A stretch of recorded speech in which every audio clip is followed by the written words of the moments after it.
बिस्मिल्लाहिर्रहमानिर्रहीम। अस्सलाम वालेकुम। आज 31 अगस्त है और दिन है मंगल का। 4-5 अहम इशूज़ पर बात करेंगे। क्या झूठ बोले जा रहे हैं, जजेस पर क्या इल्ज़ामात लगाए जा रहे हैं, जो 3 रुकनी बेंच है, एजाजुल एहसन साहब, काजी मोहम्मद अमीन साहब, मुनीब अख्तर साहब, और इस पर भी बात करेंगे कि जो मखसूस सहाफ़ियों का टोला था उन्होंने क्यों ये दरख्वास्त वापस ली, और साथ ही ये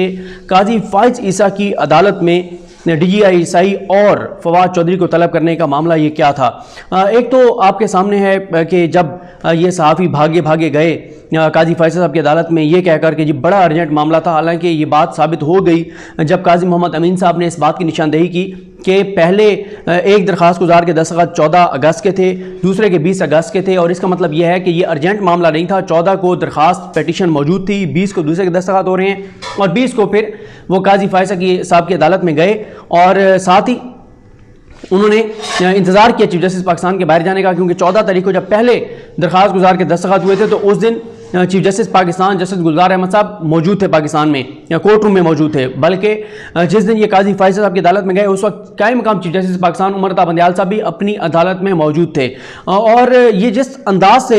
ये दरख्वास्त लेकर गए उससे तासुर यही मिला, और इस तासुर को ज़ाइल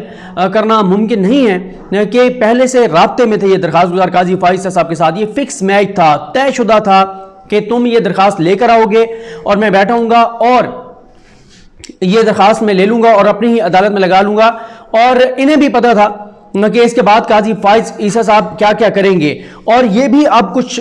सोर्सेज बता रहे हैं कि मीडिया मालिकान भी एक्टिव थे इसके पीछे, और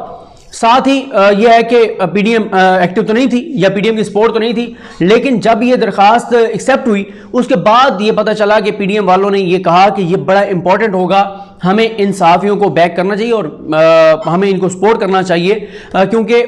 PDM को भी बहुत सी तवक्कुआत थी काजी फ़ाइज़ ईसा साहब से। अब जब उनको पता चला कि काजी फ़ाइज़ साहब के पास ये केस नहीं लगा और ये केस तो लगा है 3 जजेस के पास, तो यही वजह है कि अब इन्होंने वो जो दरख्वास्त है वो वापस ले ली। अब यहां पर नई बातें सामने आ रही हैं। अब ये भी बताया जा रहा है, इनके इर्द गिर्द जो लोग बैठते हैं वो ये कह रहे हैं, जब उनसे मैंने पूछा कि यार आपके दोस्तों ने क्यों ये वापस ले लिया, वो कहते हैं यार इस बेंच ने, ये जो 3 रुकनी बेंच है ना, इन्होंने DGI को तलब करना है ना इन्होंने फवाद चौधरी को तलब करना है। तो मैंने थोड़ा सा मजीद पूछा तो उनका ये कहना था कि इनको ये गारंटी दी गई थी। अब ये नहीं पता कि इन दरख्वास्त गुजारों को जज साहब की जानिब से गारंटी दी गई थी काजी फ़ाइज़ साहब की जानिब से, या ये भी हो सकता है कभी कभी हमें पता होता है एक जज के मिजाज का कि इस जज के पास अगर ये मामला आएगा तो ये फलां को तलब करेगा, या इनकी ये उम्मीद थी, इनकी ये सोच थी, इनका ये ख्याल था, या इनको पीछे इनके पीछे जो लोग थे जिन्होंने कहा था आप ये दरख्वास्त लेकर जाएं, उन्होंने इस बात की गारंटी दी थी कि आप ये लेकर जाएं और DGI तलब होंगे। उसकी वजह ये बताते हैं कि क्योंकि इनके इल्ज़ाम सबके सब इल्ज़ाम जो हैं वो ISI पर ज़्यादा थे, तो इनको या तो ये गारंटी दी गई थी, ये कॉन्फिडेंट थे कि DGI जनरल फैज़ हमीद साहब को ज़ाती हैसियत में काजी फ़ाइज़ ईसा इस बार तलब करेंगे, और साथ ही दूसरा इनको ये कहा गया था कि फवाद चौधरी भी तलब होंगे, जो PMDA ला रहे हैं फवाद चौधरी, उस पर बात करते हैं आगे। उनके खिलाफ बड़ी एक मुहिम तैयार है, बड़े पैमाने पे फवाद चौधरी साहब के खिलाफ मुहिम चलने जा रही है। तो ये 2 चीज़ों का इनको बताया गया था कि DGI और फवाद चौधरी ज़रूर तलब होंगे काजी फ़ाइज़ ईसा की अदालत में, और इस तरह से एक इन दोनों के खिलाफ जो चीज़ें वो सख्त जो है वो अहकामात जो हैं वो बेंच की जानिब से सामने आएंगे और बड़ा इनको ग्रिल किया जाएगा। ये सारी चीज़ें इनको पहले से बताई गई थी। अब बात यह है कि कैसे इनको पहले किसने ये गारंटी दे दी, किसने ये कह दिया कि जी DGI भी तलब किए जाएंगे, फवाद चौधरी भी तलब किए जाएंगे, और मालिकान भी पीछे एक्टिव थे। उसकी वजह यह है कि एक बात आपको मैं ये बता दूं, बल्कि पहले चले इस पर बात कर लेते हैं। मालिकान को इस वक्त PMDA से मसला क्या है। एक मसला जो मालिकान को सबसे ज्यादा है कि फवाद चौधरी और हुकूमत जो नया कानून ला रहे हैं उसके तहत जो मीडिया मालिकान अपने एम्प्लॉयज को तनख्वाह नहीं देते उनके खिलाफ कोई फोरम मौजूद होगा, उनके इश्तिहारात बंद हो सकते हैं, उनके खिलाफ कोई ना कोई कानूनी कार्रवाई हो सकती है। ऐसा नहीं हो सकता कि मालिकान अपने एम्प्लॉयज को तनख्वाह ना दें, इसलिए मालिकान इस PMDA को रोकना चाहते हैं। इसकी वजह यह है कि मीडिया में बहुत इस्तेहसाल हो रहा है, साल तनख्वाहें नहीं दी जाती, 10-10, 12-12 तनख्वाहें नीचे लगी हुई हैं, टाइम पे नहीं करते, कट लगा दिए गए हैं। बड़ा ही मीडिया वर्कर्स का इस्तेहसाल जो है वो बहुत से चैनल्स में जारी है, तो मालिकान नहीं चाहते ये PMDA। दूसरी क्या वजह है उस पर भी मैं आता हूं, लेकिन पहले आपको ये बात बताऊं कि हैरानकुन तौर पर जो काजी फ़ाइज़ ईसा साहब की अदालत में दरखास्तें लेकर गए थे उनके मामलात क्या हैं उस पर बात करते हैं। और शायद ये भी एक वजह हो सकती है कि उन्होंने दरखास्त इसलिए वापस ली कि उनको लगा कि हमें तो लेने के देने पड़ जाएंगे। क्यों? क्योंकि हम एक दरखास्त गुजार की बात कर लेते हैं। असद तूर साहब, असद तूर का अगर वहां काजी साहब ने तो नहीं पूछना था, क्योंकि काजी साहब के तो वो फेवरेट जर्नलिस्ट हैं, और जो ये बेंच है, जब इनके सामने ये बात आनी थी कि जी असद तूर कहते हैं जी बड़ा वो, एक तो वो जो हुआ था उसका मैं जाती तौर पे समझता हूं, बिल्कुल जो उनके घर गए थे लोग, जो हमलावर थे, उनको गिरफ्तार होना चाहिए, कार्रवाई होनी चाहिए, कौन थे, क्यों गए थे, इसके ऊपर तहकीकात मुकम्मल होनी चाहिए। लेकिन जो असद तूर कहते हैं कि उसके बाद मुझे एफआईए का नोटिस मिला और मुझे हरासा किया जा रहा है, वो एफआईए का नोटिस उनको मिला शिफा यूसुफजई की दरखास्त पर। शिफा यूसुफजई के खिलाफ जो इल्जामात घटिया और सतही किस्म के और जो गलीज जबान इस्तेमाल की गई असद तूर की जानिब से, अगर वो एफआईए सिर्फ वो पेज जाके और जजेस के सामने रख देता एफआईए का इदारा कि सर ये असद तूर ने कहा था, शिफा यूसुफजई जो एक खातून साफी हैं, खातून एंकर हैं, उनके बारे में, तो यकीन करें, मैं यकीन से आपको कह सकता हूं कि काजी मोहम्मद अमीन साहब जिस तरह से वो जाहिर है हर तरह किसी का भी मामला हो, और ये भी मैं आपको बता दूं कि ये आगे चल के आपको बता दूं, ये काजी अमीन साहब के खिलाफ भी एक मुहिम चलाई जा रही है, घटिया और गलीज किस्म की, सतही किस्म की। हालांकि काजी मोहम्मद अमीन वो जज हैं कि चाहे इस्टेब्लिशमेंट का मामला हो, चाहे हुकूमत का मामला हो, चाहे किसी का मामला, हमेशा मैंने उन्हें देखा है कि वो बड़े सख्त उनके रिमार्क्स होते हैं और बड़े सख्त उनके सवालात होते हैं। कभी मैंने नहीं देखा कि वो किसी को कोई फेवर दे रहे हों।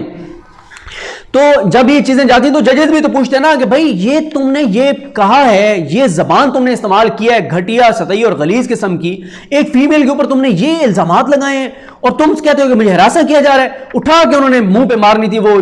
दरखास्त, और उन्होंने कहना था जाओ और जाके जवाब दो, तुमने कैसे ये एक फीमेल के ऊपर इतने घटिया किस्म के इल्जामात लगा दिए। और फिर औरत मार्च वाली जो है वो असद तूर के साथ खड़ी हुई हैं, वो ईमान मजारी जो है वो इसकी वकील है। ये देखिए ये मुनाफकतें हैं जो बेनकाब हो रही हैं। अच्छा ये हो गया, इसलिए इन्होंने दरखास्त वापस लिया है। फिर जाहिर है एफआई ने जाके बताना था भाई ये फलां बंदा वज़ीर आज़म की बीवी के बारे में ये जबान इस्तेमाल कर रहा है, फलां इन खवातीन के बारे में ये जबान इस्तेमाल कर रहा है, फलां ये इदारे के ऊपर ये इल्जाम लगा रहा है, और हम इनसे सवाल भी ना पूछें, हम इनसे तहकीकात भी ना करें। और फिर एक और चीज आप ये देखें कि ये सहाफियों को जो नोटिस होते हैं वो किस कानून के तहत होते हैं? पीका के कानून के तहत। पीका का कानून किसने बनाया है? ये नवाज शरीफ के दौर में आया, नून लीग के दौर में आया। कभी आपने इन सहाफियों की जबान से सुना है कि ये नवाज शरीफ का नाम लें? जैसे हामिद मीर साहब कहते हैं मुशर्रफ दौर में जो है वो मुशर्रफ दौर में मेरे ऊपर हमला हुआ था, नवाज शरीफ इसके दौर में, मुशर्रफ दौर में हमला नहीं हुआ था, मुशर्रफ दौर में मेरा प्रोग्राम बंद कर दिया गया था और मेरा जो है वो कर दिया गया था, सिर्फ प्रोग्राम बंद किया गया था, कॉलम बंद नहीं किया गया था। पीपल्स पार्टी दौर में मेरे खिलाफ ये कार्रवाई हुई, और नून लीग के दौर में मुझे गोलियां मारी गई। लेकिन बदतरीन दौर किसका है? इमरान खान का है, जिस दौर में ना गोलियां लगी हैं, ना इमरान खान ने टीवी के ऊपर इनका प्रोग्राम बंद करवाया है, ना इनका कॉलम बंद करवाया है, चैनल ने खुद बंद किया है। तो कोई सबूत इनके पास नहीं है, और आप ये जाएं, इस अदालत ने बुलाया है, सबको जाएं और सब सबूत फराहम करें जो पाकिस्तान के ऊपर, पाकिस्तान के इदारों के ऊपर इल्जाम लगाते हैं। आप जाएं ना वहां जाके सबूत दें। तो बात यह है कि पीके का कानून नवाज शरीफ लाया, उसके ऊपर नवाज शरीफ को कभी बुरा नहीं कहते। यही इनकी मुनाफकतें हैं, यही इनके दौरे में आरात हैं। बात करें ना, नाम लें कि नवाज शरीफ ये पीका लाए थे। और मुझसे अगर आप जाती तौर पर पूछें, मैं आपको पीएमडीए के ऊपर अपना मौका बता दूं और होने क्या जा रहा है जो मुझे लगता है। देखें पीएमडीए जो आ रहा है, मेरा ख्याल है अदालत को उसका बिल्कुल जायजा लेना चाहिए। जो चीजें मुनीब अख्तर साहब ने कहा कि आइन से मुतसादिम होगी, उनको बिल्कुल कलअदम करार दें, क्योंकि जाहिर है हुकूमतें जो हैं बिल्कुल कई ऐसी कानून साजियां करती हैं जो वो अपने मुखालफिन को जहन में रख के करती हैं। इसलिए अदालत को, ये अदालत गैर जानिबदाराना तौर पर लेगी जायजा। ये मैं आपको बता रहा हूँ, ये ऐसा नहीं होगा जो तासुर दिया जा रहा है कि एक हुकूमत को बहुत बड़ी फेवर मिलने जा रही है। कोई हुकूमत को फेवर नहीं मिलेगी। हुकूमत अगर पीएमडीए में कोई चीज़ें गलत हुई तो अदालत उसको कानून साजी से पहले तो जाहिर है कलअदम नहीं कर सकती, और जायजा जरूर ले सकती है, पॉइंट आउट जरूर कर सकती है। और अगर कानून साजी हो भी जाती है कल को, तब भी अदालत जायजा ले सकती है कि वो आइन से मुतसादिम ना हो, और बड़े सख्त इसके ऊपर ऑब्जर्वेशंस आएंगी अदालत की। लेकिन अदालत को ये जायजा लेना चाहिए, जो चीजें इस कानून के अंदर गलत हैं उनको बिल्कुल नहीं होना चाहिए, लेकिन पीएमडीए का कानून आना चाहिए। और फवाद चौधरी के खिलाफ मुहिम क्यों है? एक इस वजह से है कि फवाद चौधरी कह रहे हैं कि जी मीडिया मालिकान को अपने एम्प्लॉयज को तनख्वाहें देनी पड़ेंगी, इनका ऑडिट होगा, पता होगा कमा कितने रहे हैं, और ये कैसे मीडिया वर्कर्स को कह देते हैं कि हम लॉस में। पता तो चले इनका कि कितने लॉस में है, हालांकि मुनाफे में है, और कहते हैं मुलाजमीन को ये लॉस में, गालियां हुकूमत को पढ़वाते हैं कि हुकूमत हमें जो है वो नहीं दे रही, इश्तिहारात नहीं दे रही, और मीडिया वर्कर सारे हुकूमत के खिलाफ कि हुकूमत ने हमारा जो है वो हमारी इंडस्ट्री को तबाह कर दिया है, कहीं पे ऑडिट नहीं होता, पता नहीं चलता कि कमा कितना रहे हैं, इनका मुनाफा कितना है। और दूसरा, फवाद चौधरी के खिलाफ मुहिम की वजह यह है, फेक न्यूज के खिलाफ जो फवाद चौधरी सख्त चीजें करने जा रहे हैं कानून साजी के जरिए होनी चाहिए। देखें, मैं तीसरा मुतालबा मैं बार बार कर रहा हूं, सोशल मीडिया को रेगुलेट होना चाहिए, यूट्यूब को रेगुलेट होना चाहिए, ट्विटर को रेगुलेट होना चाहिए। मुझे बताएं कि अमेरिका जैसे मुल्क में, ताकतवर मुल्क, सुपर पावर के प्रेसिडेंट ट्रंप के ट्विटर को सस्पेंड कर देता है, ट्विटर अकाउंट बंद कर देता है, ट्विटर जो है, और साथ ही किस वजह से कि जी ये इनका मौकफ दुरुस्त नहीं है, इदारों के हवाले से जो कह रहे हैं धांधली हुई, ये झूठ बोल रहे हैं। तो बात यह है कि पाकिस्तान में कुछ हदूद का युद्ध होनी चाहिए, जिसका जो दिल चाहता है पाकिस्तान के इदारों, पाकिस्तान की अदलिया के बारे में जो मर्जी कहने लग जाता है, और तो इसलिए बिल्कुल अकाउंटेबल होना चाहिए, सोशल मीडिया को भी होना चाहिए, डिजिटल मीडिया को भी होना चाहिए, मेन स्ट्रीम मीडिया को भी होना चाहिए, फेक न्यूज के खिलाफ भी कार्रवाई होनी चाहिए। यही वजह है फवाद चौधरी के खिलाफ बड़ी मुहिम तैयार है, बड़ा टफ टाइम देने जा रही है साथी तंजीमें फवाद चौधरी को, मीडिया मालकान कुछ तंजीमों के पीछे हैं, सबके पीछे नहीं है। और मैंने ये बात कही अफजल भट्ट साहब को भी कही और तारिक विर्क साहब को भी कही। मैंने तारिक विर्क साहब के साथ तो परसों मुलाकात हुई, तो मैंने तारिक विर्क साहब को कहा कि सर आप ये बात दुरुस्त है कि आप हमेशा सहाफियों की हकूक के लिए सामने आते हैं, लेकिन आप थोड़ा सा देखें,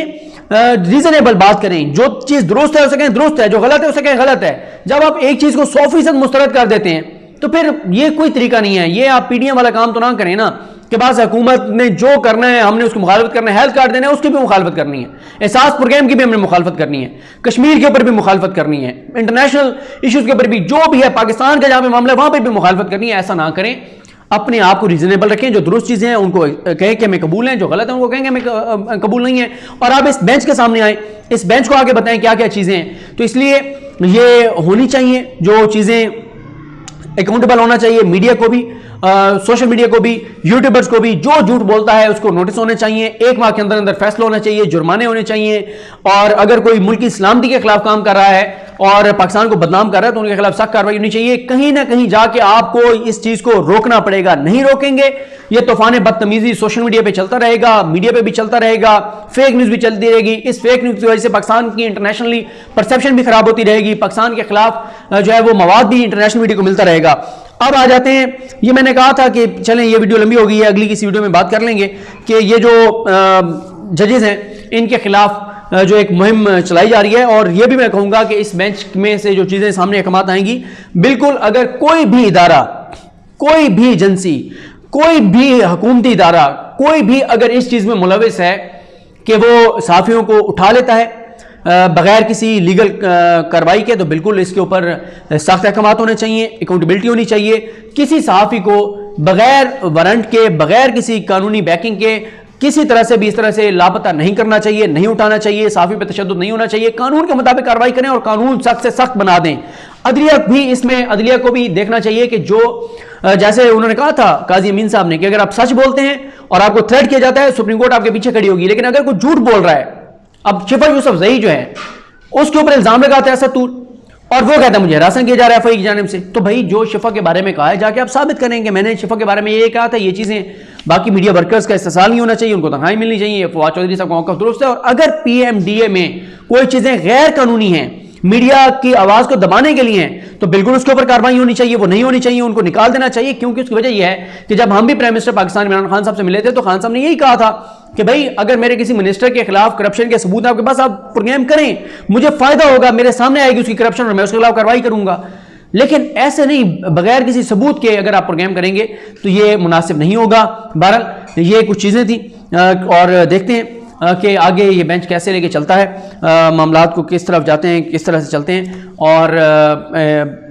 ज़रूरत पड़े तो बिल्कुल जो जिम्मेदारान हैं इदारों के, उनको बिल्कुल बुलाना चाहिए, लेकिन पहले से अगर ये तयशुदा होगा कि उनको बुला के उनकी तस्दीक करनी है या उनके खिलाफ कोई ऐसे अहकामात पास करने हैं जिससे इदारों के दरमियान टकराव होगा, तो ये मुनासिब नहीं है। वैसे सुप्रीम कोर्ट जो है वो किसी भी इदारे के सरबराह को बुला सकती है जहाँ पे ज़रूरत पड़े, और बुलाना भी चाहिए, लेकिन ये एजेंडा नहीं होना चाहिए, फिक्स मैच नहीं होना चाहिए कि उसको बुलाएंगे, उसकी तस्दीक करेंगे। इससे ना सिर्फ इन सहाफ़ियों ने अपने आप को गंदा किया है, बल्कि इन्होंने काजी फ़ाइज़ ईसा साहब को मज़ीद जो है वो कमज़ोर किया है, कंट्रोवर्शियल किया है, उनकी ज़ात को भी मुतनाज़ बनाया है। अल्लाह करीम पाकिस्तान पर अपना करम फरमाए। अल्लाह करीम हम सब का हामी नासरो। अल्लाह हाफ़िज़।